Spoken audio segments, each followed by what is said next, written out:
tonight we started off honoring the Wren High School football team. A lot of young men came in today with their coaches, and they were fine young men who took it all the way to the state championship and won it for Wren High School. So it was an honor to have them in here tonight. Councilman Jimmy Davis led a resolution to recognize their achievement, and it was very positive, and Anderson County is very proud of them. From there, we went to honor a gentleman who had exemplary service in our community, someone who has impacted lives throughout his whole life and multiple generations, and that was Ted Madison. And just one of the kindest, humblest individuals you ever met, and somebody who has made a difference in his community for a long time.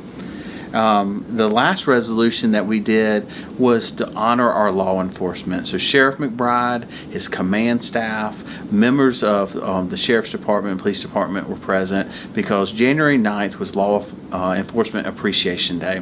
And this county, without a doubt, is so appreciative of all of our law enforcement officers, men and women, who serve us daily. And so for them to be up there tonight and to accept this award, the council has been very proud of the work they've done. They've made us safer, they've built trust in our community, and just done a tremendous job. From there, we went into our regularly scheduled meeting, and like all of them, we hear from different groups. And one of the groups we heard from tonight was Mr. Butch Jones, who runs the air show out at the airport. And this is something that I had not gone to in years past, but a couple years ago, I took my children to it, and it is a wonderful event. And if you haven't attended, please look for the dates that will be coming out, and please come out. The theme of this air show is going to have a lot of history. It's going to bring in planes from different eras, but it's going to honor women in aviation. And we have some women here in our county who work at the airport who with distinguished service, who have achieved so much. And so we're going to honor them. We're going to honor women from a national perspective who've been involved in history, and we're going to have some of those figures here in Anderson. So look for the announcement on the 2020 air show. It's going to be a wonderful event, and please plan to attend. It's all free.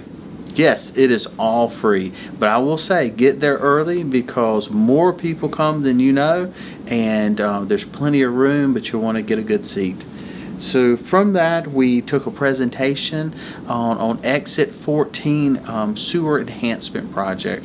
And this is the 187 Wild Hog Road area from Pendleton High School down to the interstate, going with the Clemson Research Park. And we've been talking for a number of months, even years, about how to enhance sewer in that area.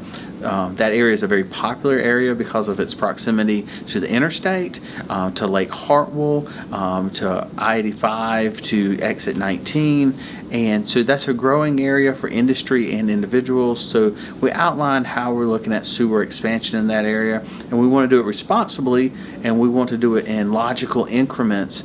We also want to not take off too much, but also planning for the future. So we received a positive presentation there. In third reading, we had a rezoning ordinance that was on the books tonight, but it was withdrawn, and you'll see that happen from time to time where somebody will have requested council to look at something, and then new information's popped up, and they asked to withdraw it and put it on another council meeting. So we'll look forward to that coming back up.